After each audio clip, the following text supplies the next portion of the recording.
kind of moves organically through seasons 2, 3, 4. Now she's this super badass, capable survivalist teenager, and kind of full circle in a sense that now it's her role to protect AJ. And she's kept that hat the whole time. She's kept that hat. Gosh. You can tell that hat's been through some wear. I was gonna say that hat has. Like D is like flapping off it. Yeah, but she still has the hat. So this is a very different look here right off the top. I mean, I've not seen sort of action like this from the series before. Yeah, the final season has sequences of unscripted combat where the players get to choose in a more mechanically engaging way how to engage with the zombies. Cool. And I mean, visually, this looks excellent. What do you think, Kristen? I mean, I'm completely blown away by the visuals. This is probably the most realistic that this has ever looked. Like going back from the first season to here is mind blowing. To be able to see this big change. I'm super excited for this too because Clementine has now sort of become a mentor, not a mentor, but she's looking over somebody like someone used to do for her. So now she has AJ, she's looking out for him and trying to protect him. Can you tell us a little bit about what that's going to be like?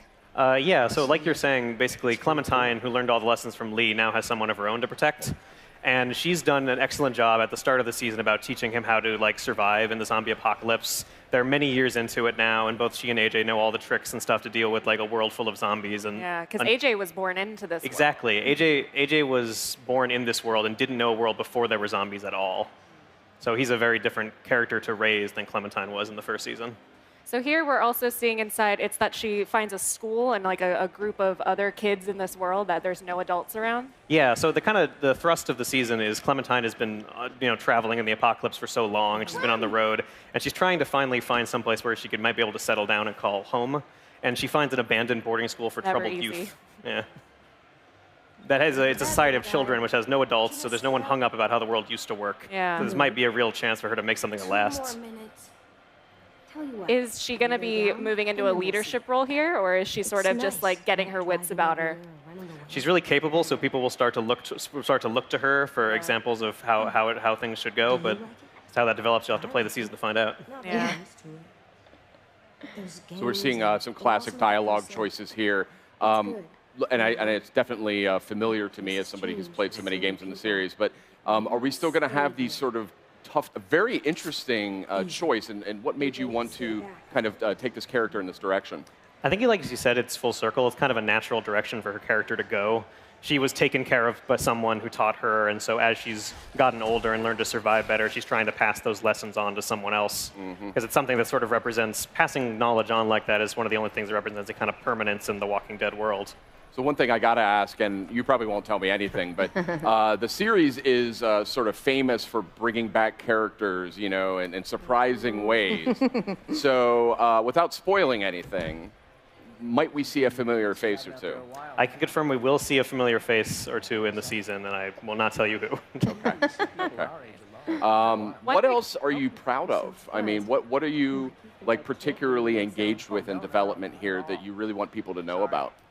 Well, I come specifically from the cinematic angle of this thing. I've been working as the director at Telltale for ages, and I think the work our animators and our cinematic team have done make the Telltale games, and particularly Walking Dead Final Season, really stand out from other games of this type.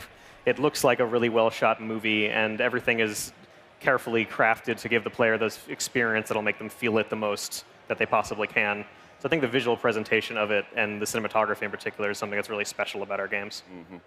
Melissa, as an actor, what does Clementine sort of represent for you?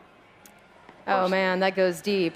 I mean, it's been such a huge part of my life. I think I can speak for all of us who work. There's actually, traveling and developing this insanely awesome fan base, whom I'm so eternally grateful for. I mean, this is a fan-driven game. Literally, your choices are what drives this game. So I'm just honored to be Clementine, and of course, I'm sad it's coming to an end. But I feel like it's in a good span. I'm trying to wrap my head around. I'm going to need a serious support staff on that last recording session. But it's just been such an amazing part of my journey. So, yeah. One thing I want to point out here is we're seeing some overhead camera that is completely different for this series, right? Yeah, so this The camera for this system for this season is an orbital cam. So you get a third-person look, so you really get to kind of dig into the environments.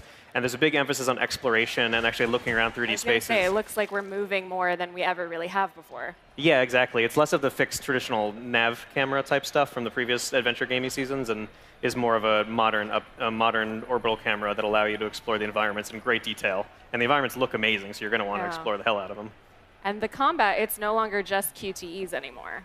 It is no longer just QTs. There's sections of unscripted combat where you get to choose how you engage zombies in a sort of higher level of danger and difficulty we've had in the game before, and in addition to cinematic sequences of QTEs for like really flashy stuff. Could you tell us who this character we're seeing here is, this blonde gentleman? Yeah, so this mulleted individual is Marlon, who is the leader of the abandoned boarding school that Clementine finds. He's kind of keeping this group of kids together in the apocalypse, and he's going to be a really important character for the season in this episode. Interesting. And where is Clementine right now? Like, where is she mentally? Where is she? You know, where does the game sort of show her starting off? The game opens with Clementine and AJ on the road, and they're kind of really at the wit's end of how long they've been doing this kind of journey.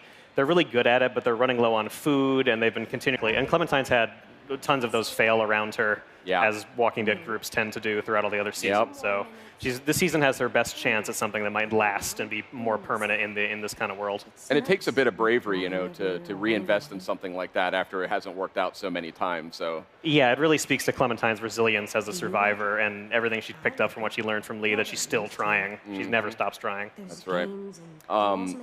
Game is looking really, really good. I mean, this is a visual leap in a major way.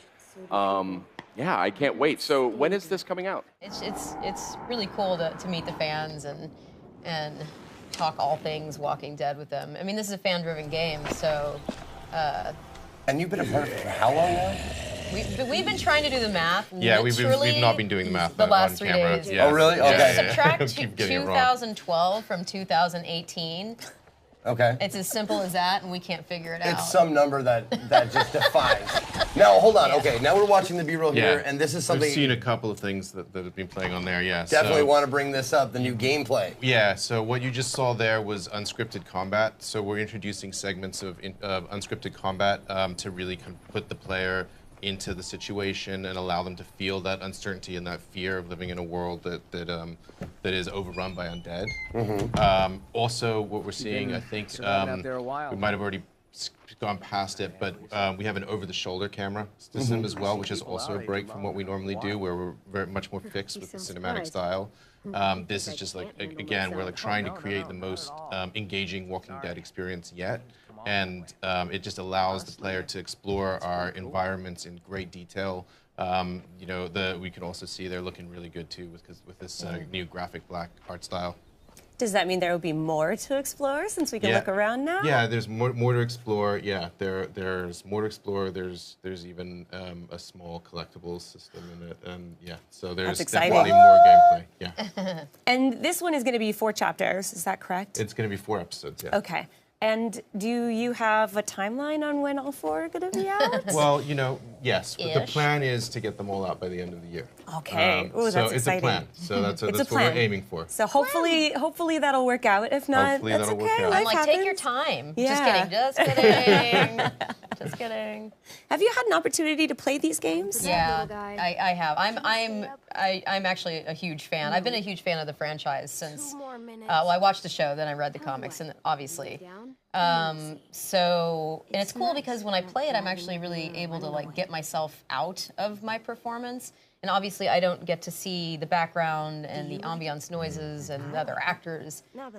So it's really cool. Yeah. So I'm a big fan. It must be exciting to see your work like in the fully implemented stage and see exactly what it was that you were working on. Since you probably record alone. Row, row, row your boat gently down the stream. Merrily, merrily, merrily, merrily, life is but a dream. AJ, come on. Row, row, row your boat gently down the stream. If you see a crocodile, don't forget to scream. Don't forget to scream. Come on, you love this one. It's a bad song. You shouldn't scream. Ever. Screaming brings monsters. Yeah, you're right, kiddo. This song was written before, when kids didn't have to worry about monsters. I don't remember a time without monsters. I know.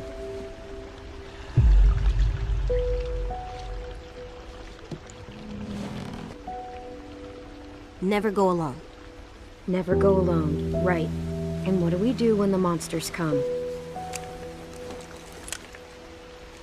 We shoot them in the head. And what else? Always save the last bullet for yourself. Now, what do you do if I get bit?